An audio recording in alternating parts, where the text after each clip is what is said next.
नमस्कार, मेरा नाम राजकमल है। सुबह के 8:30 बज चुके हैं और आप प्रतिदिन की तरह लाइव सिटीज का विशेष कार्यक्रम सुबह की चाय देखना शुरू कर दिया है। आज हम सुबह की चाय में उन तमाम मुद्दों पर बात करेंगे जिसकी चर्चा खूब तेज हो रही है बिहार में। देखिए, सबसे बड़ी खबर, नीतीश कुमार को बड़ा झटका लगा है। चुनाव से पहले नीतीश कुमार को बड़ा झटका लगा है। इसके साथ ही चुनाव से पहले नीतीश तेजस्वी तैयार हो गए हैं।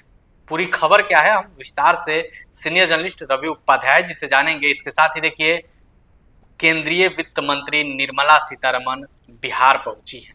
बिहार को क्या क्या दे रही हैं, इस पर भी हम विस्तार से बातचीत करेंगे। इसके साथ ही देखिए, बिहार पुलिस की जो एसटीएफ है वो हरियाणा में घुस करके मोस्ट वांटेड को ठोंक डाली है। ये भी काफी चर्चा का विषय बना हुआ है, इस पर बातचीत करेंगे। इसके साथ ही शिक्षकों के लिए, जो बीपीएससी टीआरई 3 के शिक्षक हैं, उनके लिए भी बड़ी खबर सामने आई है। इस पर भी हम विस्तार से जानेंगे। सुबह की चाय में सर आपका स्वागत है। नीतीश कुमार को बड़ा झटका लगा है।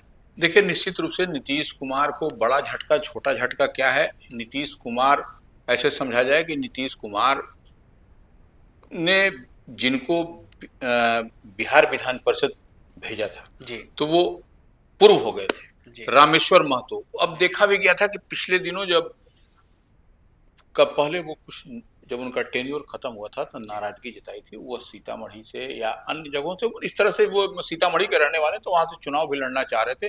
दावेदारी भी उन्होंने पेश की थी, हालांकि जदयू की ओर से उनको नकार दिया। हाँ, वहां पर देवेश चंद्र ठाकुर सीतामढ़ी से जदयू के प्रत्याशी घोषित हुए और चुनाव जीत भी गए। तो ये कहीं ना कहीं अंदर खाने में कुछ न कुछ बात तो चल रही थी और वह नाराजगी दिखाई पड़ रही थी। और वह नाराजगी का लबोलबाब ये हुआ कि पिछले दिनों, बीते दिन आप देखें कि वह रामेश्वर महतो, जो पूर्व एमएलसी हैं, जो कुशवाहा समाज से आते हैं, तो यह बात समझने वाली है कि कुशवाहा समाज से लॉ कुश कॉम्बिनेशन की बात बार बार की जाती है कि नीतीश कुमार लॉ है और कुश समाज से जो, तो लॉ कुश कॉम्बिनेशन में मजबूती के लिए, मजबूती के लिहाज से इनकी उपयोगिता तो निश्चित रूप से पार्टी को थी। लेकिन अब निश्चित रूप से जब कुशवाहा समाज जब उनके नौका पर से उतर गया तो एक झटके के समान तो है। क्योंकि देखिए, पार्टी में कार्यकर्ता, नेता सब जब साथ रहते हैं तभी जो है सो पार्टी मजबूत होती है। और तरह तरह के लोग रहते हैं, तरह तरह जातीय समीकरण को साधने की कवायद होती है हर दल में, हर पार्टी, हर जहां पर आप देखिए। तो ऐसे में रामेश्वर महतो निश्चित रूप से एक मजबूत स्तंभ तो थे कुशवाहा समाज में। और सामने चुनाव भी है, बिल्कुल, विधानसभा का चुनाव है। और तो वो उससे पहले कुशवाहा, रामेश्वर महतो जो कुशवाहा समाज से आते हैं, उनका जदयू को टाटा बाय बाय करना या छोड़ के जाना या किसी भी तरह से, हालांकि वह नीतीश कुमार के प्रति वफादारी, उन्होंने बीते दिन कहा कि नीतीश कुमार तो ठीक है, लेकिन जिस नीति की बात होती है वह जो है सो उनके आसपास इनके जो ये लोग वह नहीं फॉलो करने दे रहे हैं। और ऐसे में कई ऐसे नेता हैं जो नीतीश कुमार को तो लाइक करते हैं लेकिन नीतीश कुमार तक पहुंच नहीं पा रहे हैं। तो ये नाराजगी है कहीं बड़े स्तर पर, आप देखिएगा तो यह कहीं ना कहीं नाराजगी दिखाई पड़ रही है। और उसी का नतीजा है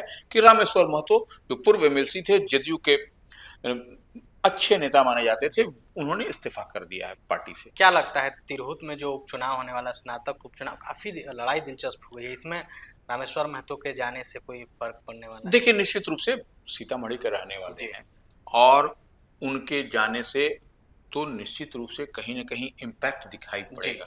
जिस वोट की बात कहते हैं, जिस वोट को सजाने की बात होती है, वोट तो सजाया जाता है। और देखिए, सबसे बड़ी बात है, तिरहुत स्नातक की बात आपने छेड़ दी है, तो तिरहुत स्नातक पर ऐसे समझाया है कि यह जो उपचुनाव हो रहा है, ग्रेजुएट कॉन्स्टिट्यूंसी का चुनाव हो रहा है और इसमें जेडीयू से उम्मीदवार हैं अभिषेक झा, जो जेडीयू के प्रखर प्रवक्ता हैं। गोपी कृष्ण है राष्ट्रीय जनता दल से, जो मुख्य विपक्षी पार्टी है। डॉक्टर विनायक गौतम जनसुराज से प्रत्याशी हैं। राकेश रोशन निर्दलीय प्रत्याशी हैं, जो लोक जनशक्ति पार्टी, रामविलास चिराग पासवान की पार्टी के कद्दावर नेता माने जाते थे, आईटी सेल के इंचार्ज थे, प्रदेश उपाध्यक्ष थे। तो ऐसे में देखिए, एनडीए में कहीं घमासान नहीं हो, इस लिहाज से उन्होंने इस्तीफा कर दिया और उनको इस्तीफा कराया भी गया। कराया गया? हाँ, अब इसको जिस तरह लहजे में देखा जाए, कराया गया या कर दिया जो भी है, तो क्योंकि एनडीए में तो जब अधिकृत उम्मीदवार हैं उनके खिलाफ आप लड़िएगा तो ऐसे में और धर्म का ये तो फिर उल्लंघन हो जाएगा। बिल्कुल। और देखिए उतना ही नहीं, अब वो हो गया, उसके बाद से वंशीधर ब्रजवासी काफी चर्चित शिक्षक नेता है, शिक्षक नेता रहे। और देखिए कभी न कभी वह उनको जब एसीएस आपको के पाठक हुआ करते थे, उनका कोप भाजन उनको बनना पड़ा था जी। तो ये एक फैक्टर है यहाँ पर दिखाई पड़ रहा है, ये लड़ाई है। ऐसे इस चुनावी दंगल में जो है सो आपको 17 प्रत्याशी हैं, ऐसे थे तो 18, लेकिन एक प्रत्याशी का जो निधन हो गया राजेश रोशन का, तो उस लिहाज से 17 प्रत्याशियों के बीच में लड़ाई है। और यह लड़ाई जो है सो चुनावी दंगल में आप देखिए कि यह आम चुनाव नहीं है, ये हम बार बार इस बात को कहते हैं। इसमें जो है सो प्रेफरेंशियल वोट होता है, 1 नंबर 2 नंबर 3 नंबर, और इसमें रोमन में आपके नाम जो प्रत्याशी होंगे, जो उनके नाम सामने आपको जो चुनाव आयोग की ओर से मतदान केंद्र पर कलम दिया जाएगा, पेन दिया जाएगा, उससे रोमन अक्षर में 1 लिखना पड़ेगा, 2 लिखना पड़ेगा, 3 लिखना पड़ेगा। इस पर न टिक करना है, न साइन करना है, न कुछ लिखना है। अगर टिक साइन किए तो वह वोट अवैध हो जाएगा, इनवैलिड जी। तो ये टेक्निकल चुनाव है इसलिए। और इसमें कौन वोट करेगा? ग्रेजुएट और टीचर यही करते हैं वोट। जो टीचर ग्रेजुएट होंगे वही वोट अपने मताधिकार का इस्तेमाल भी करेंगे। और वोटर लिस्ट तैयार किया जाता है, यह सिर्फ जो प्रत्याशी होते हैं उन्हीं की जानकारी में होती है कि कौन कौन वोटर हैं। तो वोटर को भी मतदान केंद्र तक यह लाना की जिम्मेवारी होती है, तभी आपको वोट भी कास्ट होता है। क्योंकि वह इसमें वह उत्साह, वह चीज नहीं दिखाई पड़ती है। तो यह निश्चित रूप से यहाँ पर आपको एक बड़ा आपको उलटफेर होता हुआ दिखाई पड़ रहा है। काफी दिलचस्प मुकाबला दिख रहा है, निश्चित रूप से दिलचस्प मुकाबला है। और ये देखिए यह जो तिरहुत स्नातक है, इसमें आपको एक बात समझने वाली है कि इसमें वैशाली, मुजफ्फरपुर, आपको शिवहर और सीतामढ़ी ये जिले पड़ते हैं। ये इतना बड़ा कॉन्स्टिट्यूएंसी है। तो ये जब इतना बड़ा कॉन्स्टिट्यूएंसी है, इसमें आपको एक एक वोट को साधना है और प्रेफरेंशियल वोट है, वरीयता का वोट है। तो आपको कहीं ना कहीं आपको इसमें बहुत मैनेजमेंट का काम होता है। तो अब देखने वाली बात होगी कि यह मैनेजमेंट में कौन माहिर है, कौन किसका खेल बिगाड़ता है, कौन बिगाड़ता है। और देखिए तिरहुत स्नातक निर्वाचन क्षेत्र में लंबे समय से देवेश चंद्र ठाकुर, जो सीतामढ़ी से इस बार सांसद चुने गए हैं, उनका दबदबा वही जीतते आ रहे थे। तो ऐसे में बड़ा इंटरेस्टिंग चुनाव है यहाँ पर कि कौन दंगल जीतता। देखना होगा कि जेडीयू अपना सीट बचा पाती है या फिर दबा देती है, क्योंकि इस बार शिक्षक नेता भी खेल बिगाड़ने के लिए ही मैदान में। शिक्षक नेता हैं, निर्दलीय प्रत्याशी राकेश रोशन है, डॉक्टर विनायक गौतम है जनसुराज से, गोपी कृष्ण है राष्ट्रीय जनता दल से। तो यह बड़ा इंटरेस्टिंग और दिलचस्प मुकाबला इस बार देखने को मिलेगा। और 5 दिसंबर को ही जो है चुनाव होना है, वोटिंग होनी है। तो समय भी काफी अब समय भी कम रह गया, अब गिने चुने 2 4 5 दिन रह गए। अब नीतीश तेजस्वी काफी तैयारी के मूड में दिख रहे हैं। देखिए तैयारी, अब चुनाव है जी। अब आपको विधानसभा का शीतकालीन सत्र समाप्त हो गया, अब चुनावी मोड में देखिए सब लोग चला गया जी। हर दल। अब उसी क्रम में यह बात भी अब पूरी तरह से स्पष्ट हो गई है कि नीतीश कुमार 15 दिसंबर से जी जो है सो यात्रा पर निकलेंगे जी। बिहार महिला संवाद यात्रा कह लीजिए उसको, उसी तरह से वो होगा। और देखिए ये सबसे इंटरेस्टिंग बात ये है कि नीतीश कुमार अपने मुख्यमंत्रित्व काल में अब तक वो 14 बार यात्रा कर चुके हैं। 14 बार। यह उनकी 15वीं यात्रा संभवतः है, हमको जहां तक याद पड़ता है 15। तो ये देखिए 2005 में जब नीतीश कुमार पहली बार मुख्यमंत्री बने थे, तब जो है सो वह न्याय यात्रा उन्होंने निकाला था। अच्छा। उसके बाद 2009 में वो जो है सो विश्वास यात्रा निकाला था। तो यह देखिए कहीं ना कहीं नीतीश कुमार इस तरह की यात्रा करते रहते हैं। और वो देखिए जा करके, और इस बार जो कही जा रही है बात कि इस बार जो 15 दिसंबर से यात्रा पर निकलेंगे तो वो महिलाओं से संवाद, काफी खास यात्रा माना जाता है, क्योंकि बिल्कुल महिलाओं को नीतीश कुमार का साइलेंट वोटर माना जाता है। इसी लिहाज से वह उनसे फीडबैक लेंगे। और निश्चित रूप से जो बिहार और केंद्र सरकार की अभी डबल इंजन की सरकार है, तो वह जो भी माने योजनाएं चल रही जी, लोगों के आम आवाम को जो लाभ मिलना चाहिए उसका भी वह फीडबैक लेंगे कि सरकार की ओर से जो योजनाएं चलाई जा रही हैं वह योजना आप तक पहुंच रही है कि नहीं, यह भी नीतीश कुमार फीडबैक लेंगे। ये अपनी यात्रा की, सिर्फ यात्रा का मतलब भ्रमण नहीं है उनका, यात्रा का मतलब फीडबैक लेना है। और निश्चित रूप से वो जब से यात्रा करते हैं तो वो फीडबैक लेते हैं और फिर उसी आधार पर आप देखिएगा कि बेहतरी की ओर बिहार सरकार आगे बढ़ती है। तेजस्वी यादव भी काफी एक्टिव निश्चित रूप से दिखने लगे हैं।